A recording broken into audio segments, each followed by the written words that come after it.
Hello दोस्तों, मैं moist फिर से आज आप सबको डराने के लिए लाया हूँ एक और डरावनी कहानी, जिसे सुनकर आप भी डर जाएंगे। और इस कहानी को खुद भी सुनिए और अपने दोस्तों के साथ भी शेयर कीजिए। चलिए तो बढ़ते हैं हमारी आज की उस कहानी की ओर। हाय दोस्तों, मेरा नाम रिया है और मैं यूपी के रायबरेली की रहने वाली हूँ। ये कहानी जो मैं आप सबको बताने वाली हूँ, ये सब मेरी चाची के साथ हुआ था, जो कि आज भी कभी चाची वो सब किसी को बताती हैं तो चाची के चेहरे पर एक अलग ही डर नज़र आता है। तो जैसा कि मुझे चाची ने बताया, जब चाची के साथ वो सब हुआ तब वो लोग बहुत गरीब हुआ करते थे। और जब चाची सिर्फ 17 साल की ही थी तो हुआ कुछ ऐसा था। एक बार जब चाची की बड़ी बहन के लड़के की तबीयत ख़राब हुई तो उन लोगों को पैसों की प्रॉब्लम की वजह से उनके लड़के को गवर्नमेंट हॉस्पिटल में एडमिट करना पड़ा। और चाची जब सिर्फ 10 साल की थी तब उनके माँ बाप गुजर गए और चाची की बहन के हस्बैंड भी उनको छोड़कर जा चुके थे।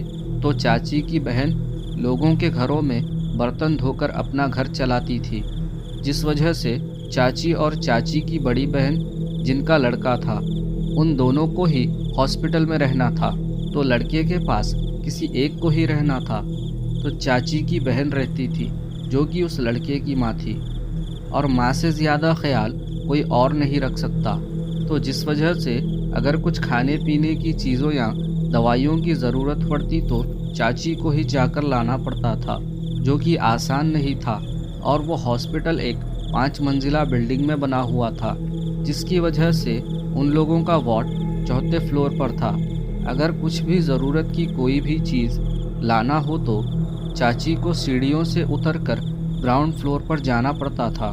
तो चाची को रोज़ कुछ न कुछ लाने के लिए दिन में 4 से 5 बार नीचे ऊपर जाना पड़ता था। और ऐसे ही करते करते उन लोगों को वहाँ 5 दिन हो चुके थे।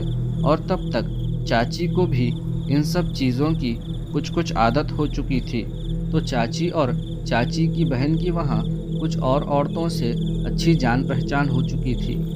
तो चाची भी अगर से कुछ लाना होता तो 2-3 लड़कियों के साथ जाया आया कर रही थी।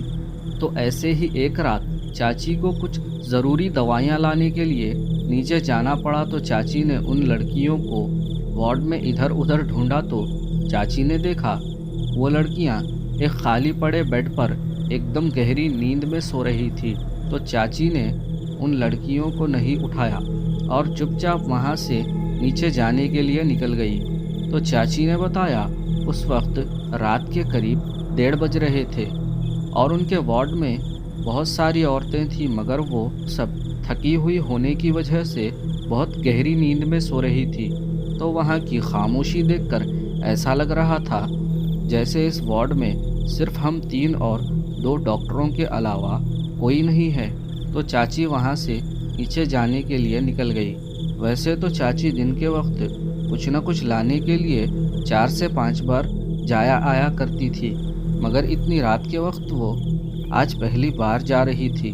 तो जैसे ही चाची उनके वार्ड के बाहर निकली, उन्होंने बताया बाहर भी एकदम खामोशी थी, कहीं पर भी कोई नज़र नहीं आ रहा था। तो उन्हें नीचे जाने में थोड़ा डर लग रहा था, मगर जाना भी ज़रूरी था। तो वो हिम्मत करके जाने लगी। फिर कुछ दूर जाने के बाद उन्होंने देखा उनके आसपास कुछ रूम्स के दरवाजे खुले थे, जिनमें बहुत अंधेरा था। वैसे वो रूम्स दिन में भी वैसे ही खाली पड़े रहते थे और दिन में उन रूम्स के आगे से जाने में कुछ भी डर नहीं लगता था, मगर रात होने की वजह से उन रूम्स में एकदम खामोश घुप अंधेरा दिख रहा था। तो वो देखकर चाची को बहुत डर लग रहा था। उन्होंने फिर से जाकर उन लड़कियों को साथ ले जाने की सोची।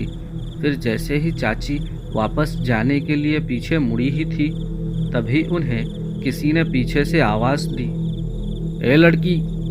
तो चाची ने एकदम से हड़बड़ाते हुए उस तरफ देखा तो वो उसी हॉस्पिटल में काम करने वाली एक नर्स थी। तो उसे देखकर चाची की जान में जान आई। फिर उस नर्स ने कहा, ए लड़की, इस वक्त यहाँ अकेली क्या कर रही हो? तो चाची ने कहा, मैं नीचे जा रही हूँ दवाइयाँ लाने के लिए। तो उस नर्स ने कहा, नीचे जा रही हो और वो भी अकेली? तो चाची ने हाँ कहा तो उस नर्स ने कहा, चलो मैं भी नीचे जा रही हूँ, चलो मेरे साथ। तो चाची जल्दी से उस नर्स के साथ नीचे जाने लगी। तब उस नर्स ने चाची से उनका नाम पूछा और वार्ड नंबर पूछा। तो चाची ने अपना नाम और वार्ड नंबर बताया। तो उस नर्स ने चाची से चलते हुए कहा, क्या तुम्हें इस हॉस्पिटल के बारे में कुछ नहीं पता? तो चाची ने कहा, क्या, किस बारे में? तो नर्स ने कहा, कुछ लोग कहते हैं इस हॉस्पिटल का 5वां फ्लोर भूतिया है, जहाँ से रात के वक्त डरावनी आवाज़ें आती है, जैसे कभी किसी के हंसने की तो कभी किसी के ज़ोर ज़ोर से रोने की। तो इसलिए 5वें फ्लोर पर जाना मना है और रात 2 से 3 बजे के बीच दूसरे सभी फ्लोर्स पर भी किसी के चलने की आवाज़ें आती है। तो एक बार एक लड़का एक पेशेंट के साथ रहने के लिए आया हुआ था। वो 3 लोग थे, वो, उसकी वाइफ और उसकी 1 साल की छोटी सी लड़की, जिसको वो लोग एडमिट करने के लिए आए हुए थे। तो हॉस्पिटल में पेशेंट के साथ एक जन ही रह सकता है, तो इसलिए उस लड़के को रात के वक्त नीचे वेटिंग हॉल में सोना पड़ रहा था, जो कि नीचे ग्राउंड फ्लोर पर है। तो एक रात जब वो लड़का ऊपर अपनी वाइफ को कुछ देने के लिए आया, तो नीचे वापस जाने के बिना चुपचाप छुपकर ऊपर 5वें फ्लोर पर चला गया। जिसके बाद पता नहीं उसके साथ क्या हुआ। सुबह जब ऊपर गए एक वॉचमैन ने उसे देखा तो वो लड़का एक कोने में दुबक कर बैठा हुआ था। तो वॉचमैन ने उसे पकड़कर नीचे लाया। तब वो लड़का अपना दिमागी संतुलन खो चुका था और बहकी बहकी बातें कर रहा था। और तब तक चाची और वो नर्स नीचे ग्राउंड फ्लोर पर पहुंच चुके थे। फिर चाची ने अपनी दवाइयाँ ली। तब तक नर्स का भी काम हो चुका था, तो वो दोनों फिर से ऊपर आ गए। फिर कुछ ही देर में चाची और उनकी बहन वो दोनों भी सो गए। फिर अगला दिन भी वैसे ही रोज़ की तरह ही गुजर गया। तो चाची ने उन लड़कियों को कल रात की कहानी सुनाई, जो सुनकर उन लड़कियों में से एक लड़की, जिसका नाम शमीम था, उसने कहा, अरे यार, मुझे उठाना था ना, हम दोनों साथ नीचे जाते थे, कितना मज़ा आता, और साथ ही साथ उस 5वें फ्लोर वाले भूत से भी मिल लेते। फिर हम सब ने मिलकर खाना खाया। फिर ऐसे ही एक दूसरे को भूतों की कहानियाँ सुनाने लगे। तब करीब रात के 1 बज रहे थे। तो शमीम ने कहा, चलो ना यार, टॉयलेट जाकर आते हैं। तो चाची, शमीम और एक लड़की जिसका नाम संजना था, वो तीनों टॉयलेट के लिए निकल गए। वो तीनों टॉयलेट कन पहुँचे तो उन्होंने देखा टॉयलेट के अंदर काफ़ी अंधेरा था।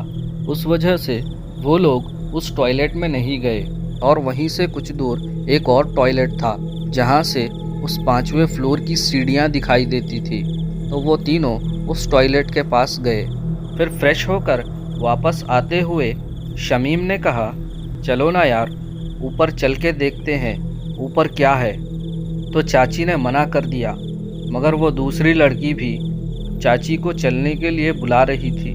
तो चाची ने उसे भी मना किया। तो उन दोनों ने कहा, तुम यहीं रुको, हम दोनों जाकर उस भूत को पकड़ कर लाते हैं। बोलकर वो दोनों धीरे धीरे सीढ़ियों से चढ़कर ऊपर चले गए। तो चाची वहीं सीढ़ियों पर ठहरी हुई थी। तब चाची को बहुत डर लग रहा था। तो चाची ने बताया, जैसे ही वो दोनों ऊपर गई, मुझे ऐसा लग रहा था जैसे कोई मेरे पीछे से धीरे से मुझे छू कर गया। तो मैंने झट से पीछे मुड़कर देखा, मगर मेरे पीछे कोई नहीं था। उस वक्त मुझे बहुत डर लग रहा था। तो मैं भी सीढ़ियों से चढ़कर ऊपर चली गई। तो मैंने देखा उस फ्लोर पर बहुत अंधेरा था और वो फ्लोर बहुत गंदा था। जगह जगह कचरा और टूटे फूटे बेड और कुर्सियाँ और टूटे फूटे सामान बिखरे हुए थे। तो मैं इधर उधर उन दोनों लड़कियों को देखने लगी, मगर वो दोनों लड़कियां तो जैसे गायब ही हो चुकी थी। तो मैं डरते हुए उन दोनों को आवाज़ लगाने लगी, शमीम, संजना, शमीम, संजना, कहाँ हो तुम दोनों? देखो, मुझे डराओ मत, चलो यहाँ से, मुझे बहुत डर लग रहा है। मगर किसी की आवाज़ नहीं आई। तभी मुझसे कुछ दूर किसी के भागने की आवाज़ आई तो मैंने झट से वहाँ देखा तो मुझे कोई नहीं दिखा। तो मुझे लगा शायद ये दोनों मुझे डराने की कोशिश कर रही है। ऐसा सोचकर मैं और अंदर जाने लगी। तब अंदर जाते हुए मैंने देखा मेरे आसपास बहुत सारे रूम्स थे जिनमें एकदम घुप अंधेरा था। तो किसी भी रूम में देखने की मेरी हिम्मत नहीं हो रही थी। तभी मुझे फिर से मेरे पीछे से किसी के हल्के से मुस्कुराने की आवाज़ आई। तो मैंने एकदम से पीछे मुड़कर देखा तो मेरे पीछे कोई नहीं था। तो मैंने फिर से शमीम संजना बोलकर आवाज़ लगाई थी। तभी मुझे फिर से उसी तरफ से किसी के कुत्ते की तरह गुर्राने की आवाज़ आई। तो मैंने झट से फिर से उस तरफ देखा तो मैंने देखा वहाँ कोने में कोई खड़ा हुआ था। तो मैंने सोचा उन दोनों में से ही कोई होगा। ऐसा सोचकर अपने मोबाइल की टॉर्च को उस तरफ किया तो मैंने देखा एक बहुत ही डरावनी शक्ल वाला आदमी खड़ा हुआ था जिसके सर के बाल बीच बीच से उखड़े हुए थे और वो मेरी ही तरफ देखकर गुर्रा रहा था और उसका चेहरा बहुत बुरी तरह से जला हुआ था। ये देखकर मैं इतना डर गई जो मैं बता नहीं सकती। ये देखते ही मैं वहाँ से दूसरी तरफ भागने लगी। तभी मुझे वहाँ सीढ़ियाँ दिखी तो मैं उन सीढ़ियों से होते हुए जैसे तैसे करके अपने वार्ड में वापस आ गई। तो मैंने देखा शमीम और संजना वो दोनों भी वार्ड में ही थी और वो भी बहुत डरी हुई लग रही थी। तो उन दोनों ने बताया जैसे ही वो दोनों ऊपर गई उन्होंने देखा एक बहुत ही भयानक शक्ल वाला आदमी एक कोने में ठहर कर उन्हें ही देख रहा था। तो वो दोनों वहाँ से और अंदर भागी और दूसरी सीढ़ियों से नीचे उतरकर जल्दी से भागकर अपने वार्ड में आ गई।